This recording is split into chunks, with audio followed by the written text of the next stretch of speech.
నమస్తే.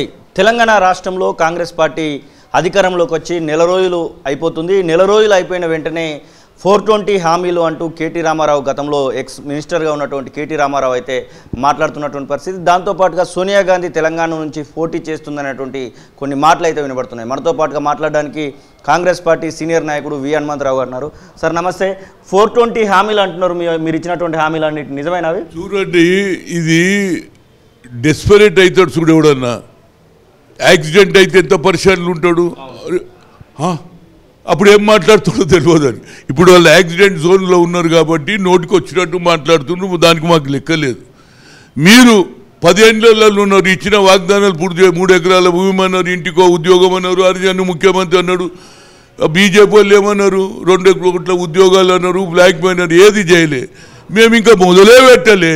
ప్రజలు తూ అంటున్నారు. ఏమరా ప్రభుత్వం వచ్చి నెల కూడా కాలేదు, వీళ్ళు ఏందా మాట్లాడుతున్నారు, వీళ్ళు 10 ఏళ్ళలో ఏం చేసిండ్రని ప్రజలు తిట్టుకుంటున్నారు, వీళ్ళని చీకొడుతున్నారు. అయినా వాళ్ళు స్టేట్మెంట్ల మీద బతకాలని ఉన్నది. వాళ్ళ భయం ఏంటంటే 6 డిక్లరేషన్ సోనియా గాంధీ తెలంగాణ అన్నది ఇచ్చి తీరింది. 6 డిక్లరేషన్ చేస్తే మనకు ఉంటాయా, మన బీఆర్ఎస్ ప్రభుత్వం ఉంటుందా పోతుందా అనే భయంలో ప్రజలలో తెరమరుగు అవుతారనే ఉద్దేశంలో వాళ్ళు డెస్పరేట్గా మాట్లాడుతున్నారు. దయచేసి తక్కువ చేయండిరా బాబు, ఇట్లయితే మీరే ప్రజలల్లో చీ అనుకుంటారు. ఎందుకంటే అరే వీళ్ళకి పనిపాట లేదు, వాళ్ళు ఇస్తా అంటున్నారు. ఏది కాంగ్రెస్ ఫౌండేషన్ నుంచి 6వ తేదీ దానికి అప్లికేషన్లే తీసుకుంటున్నారు. ఏది మన వైట్ కార్డు కానీ ఆధార్ కార్డు తోటి తీసుకుంటూనే ఉన్నారు. వీళ్ళు ఇవ్వలేరు, వీళ్ళు కాదు, పాత లెక్కలు. మరి మీరు పాత లెక్కలు ఏం చెప్పిండ్రా బాబు? మేము అడిగినామా? మీరు కాళేశ్వరం అడిగితే ఆయన అంటాడు, ఎవరు కిషన్ రెడ్డి, మీరు రాయాలి లెటరు. ఎవరు రేవంత్ రెడ్డి లెటర్ రాయితే సిబిఐ ఎంక్వైరీ చేస్తా అంటుడు. అరే ఆల్ పార్టీ పోయి మణిపూర్లో ఈ ప్రభుత్వానికి ఇవాళ ప్రెసిడెంట్ రూల్ పెట్టండి, ముఖ్యమంత్రిని జరపండి అని మీరు ఇప్పటిదానికే జరపలే. అక్కడి నుంచే మా మణిపూర్ నుంచే రాహుల్ గాంధీ గారు పాదయాత్ర మొదలుపెట్టారు. రోజు మహిళల మీద మానభంగం జరిగిపోతుంది, బట్టలు లేకుండా మహిళలు తిరుగుతున్నారు. ఇలాంటి ప్రభుత్వం నేను ఎక్కడ చూడలే. ఇక వాళ్ళు అట్లా మాట్లాడతారు, వీళ్ళు ఇట్లా మాట్లాడారు. వాళ్ళు డెస్పరేట్ ఉన్నారు.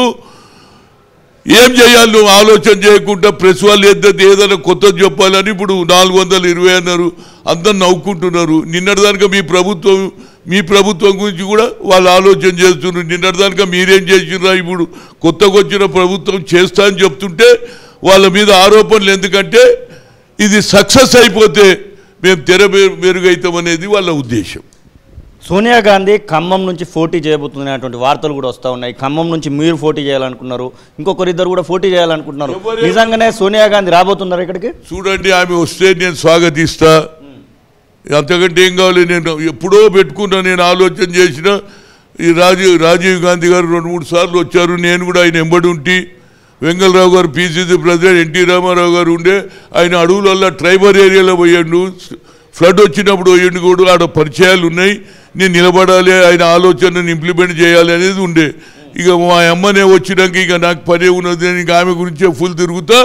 దీని ఎఫెక్టు అన్ని జిల్లాలలో అన్ని పార్లమెంట్ సెగ్మెంట్లో ఉంటుంది అని ఆమె ముఖ్యంగా ఏదైతే మన ఎక్స్టెండెడ్ ఎగ్జిక్యూటివ్లో ఏదైతే నిర్ణయం తీసుకుందో రేవంత్ రెడ్డి గారు, దానికి తప్పనిసరిగా సోనియా గాంధీ అనుకూలం ఇవ్వాలి. ఆమె నిలబడితే నేను 21కి అయిపోతుంది. అది క్రికెట్ మ్యాచ్ అయిన తర్వాత 24 నుంచి నేను ఆ జిల్లాలలో మండలాలలో అన్ని లెవెల్లో తిరిగి హయ్యెస్ట్ మెజార్టీ తీసుకురావడానికి నా శాయశక్తులు కృషి చేస్తాను. బీజేపీ వాళ్ళు ఏం చెప్తున్నారంటే ఇక్కడికి గాంధీ కుటుంబం నుంచి ఎవరు వచ్చినా కానీ ఇక్కడ ఓడిపోతారని చెప్పేసి ప్రహ్లాద్ జోషి కేంద్ర మంత్రి మాట్లాడుతున్నటువంటి మాటలు. నిజంగానే బీజేపీ ప్రభావం అట్లా ఉంటుందా? ఇప్పటికైతే 4 ఎంపీలు ఏమున్నది ఇప్పుడే తెలిసిపోయింది కదా. పాపం వాళ్ళు ఇద్దరు అనవసరంగా ఎంపీలు నిలబడి ఓడిపోయారు. ఎవరైనా ఒక ఆయన బండి సంజయ్, ఇంకో ఆయన పేరేం పేరు అరవింద్, ఇద్దరు ఓడిపోయినా ఇంకా మీ దగ్గర దమ్మే ఉందిరా బాబు. ఊకేనన్నా సోనియా గాంధీ తోటి కాంపిటీషన్ చేయకుండా బాబు. సోనియా గాంధీ పర్సనాలిటీ వేరు. 2 సార్లు ప్రధానమంత్రి వచ్చినా నేను ఉండను అందరు చెప్పారు. శరద్ పవార్ చెప్పారు. అదేవిధంగా ఎవరు లల్లు ప్రసాద్ యాదవ్ రిక్వెస్ట్ చేసినా లేదు, నేను ప్రజలు వెంబడి ఉంటా. ఆర్థికవేత్త అయినటువంటి మన్మోహన్ సింగ్ 2 సార్లు అవకాశం ఇచ్చినటువంటి కుటుంబం ఏదైనా ఉన్నదా? ప్రధానమంత్రి పదవినే వద్దన్న తల్లి వస్తుంటే మా పిల్ల ఇక్కడ ఉన్న ఖమ్మం జిల్లాలో మూకుమ్మడిగా హయ్యెస్ట్ మెజారిటీతో గెలిపిస్తారు. ఎవడు ఈవెన్ నరేంద్ర మోడీ నిలవడం రాజురాబాబు చూద్దాం, నరేంద్ర మోడీ దమ్మేందో మా దమ్మేందో చూస్తాం. అది పాయింట్.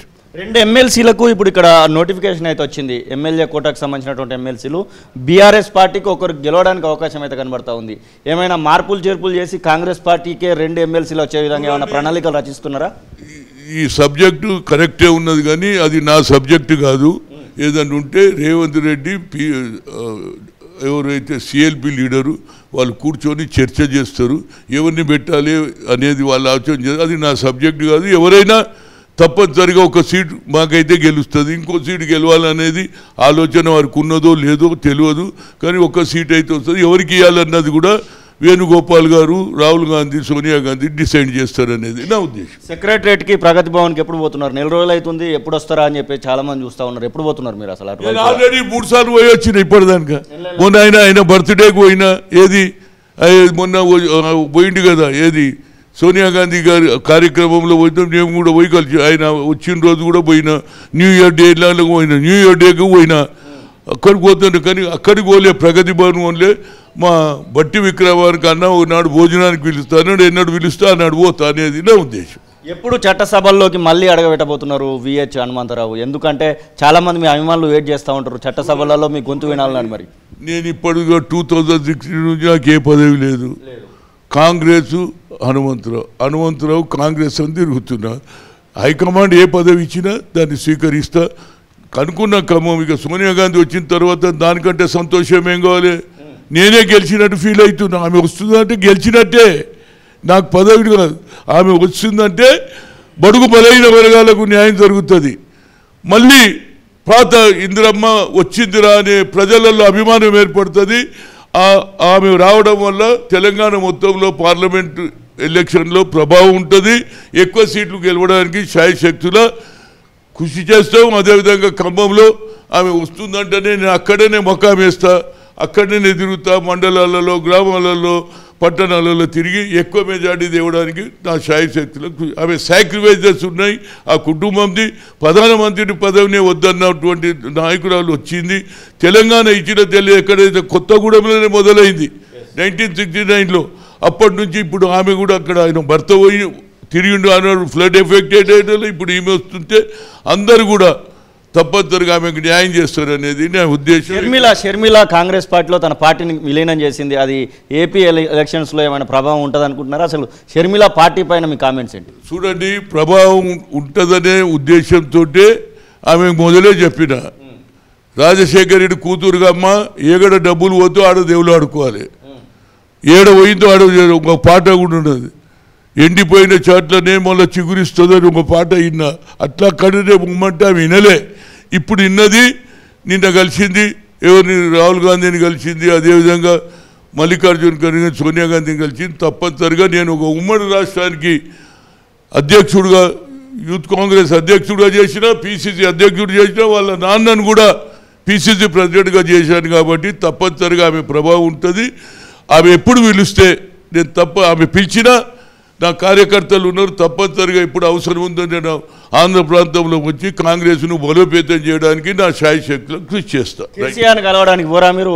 మాజీ ముఖ్యమంత్రి ఇటు బెడ్ మీద పడుకొని ఉన్నారు, కనీసం అటువైపు కూడా పోతలేరు కదా మీరు? మొదలే చూసి వచ్చిన ఇదే చూడు, మళ్ళీ ఎందుకు అది కాదా పరామర్శతో చూసినావు. ఆయన ఆల్రెడీ ఆయన జగన్మోహన్ రెడ్డి రాలేదని మళ్ళీ నన్ను పోమంటావు. నేను ఆయన కంటే ముందే పోయినా, నా శిష్యుడే. నేను యూత్ కాంగ్రెస్లో ఉన్నప్పుడు ఆయన వైస్ ప్రెసిడెంట్ ఉండే, చంద్రబాబు వైస్ ప్రెసిడెంట్ ఉండే. వాళ్ళ అదృష్టం ఉన్నది, నా అదృష్టం ఇట్లుంది. ఏదైనా పోయి వచ్చినా యాజ్ అ పాత మిత్రుడుగా ఒకసారి పోయి వచ్చినా అవసరం ఉన్నది అంటే మళ్ళీ పోతా. కానీ ఇప్పుడు నాకు ప్రియారిటీ ఏంటంటే పార్లమెంట్ ఎన్నికల్లో ఎక్కువ సీట్లు ప్రియారిటీ. సోనియా గాంధీ వస్తుందంటే ఇంకెక్కువ అక్కడ పోవాలని ఉంటుంది అనేది నా ఉద్దేశం. ఇండియా కూటమి గెలుస్తుందని అనిపిస్తుందా కేంద్రంలో ఇప్పుడు వచ్చేటువంటి ఎలక్షన్స్లో? ఇండియా కూటమి గెలవడానికి అందరం కూడా అడ్జస్ట్ అవుతున్నాం. మా మోదీ నరేంద్ర మోడీ హటావ్ దేశ్కు బచావ్ అనే నినాదం ఉన్నది కాబట్టి దాన్ని సక్సెస్ చేయడానికి అందరూ కూడా లల్లూ ప్రసాద్ యాదవ్ అని, శరద్ పవార్ కానీ, మమతా గారు అందరూ కూడా కోఆపరేట్ చేస్తారనేది నా నమ్మిక ఉన్నది అనేది ఇష్టం. ఇది వి హనుమంతరావు చెప్తున్నటువంటి మాటలు. ఖచ్చితంగా తెలంగాణకు సోనియా గాంధీ లాంటి నాయకులు ఎవరు వచ్చినా కానీ ఖచ్చితంగా గెలిపించుకుంటామని, అత్యధిక మెజారిటీతో గెలిపించుకునే లక్ష్యంగానే పనిచేస్తామనేటువంటి ఆశాభావాన్ని వ్యక్తం చేస్తున్నటువంటి పరిస్థితి. కెమెరా పర్సన్ సతీష్తో శ్రీనివాస్ తొలివెలుగు, హైదరాబాద్.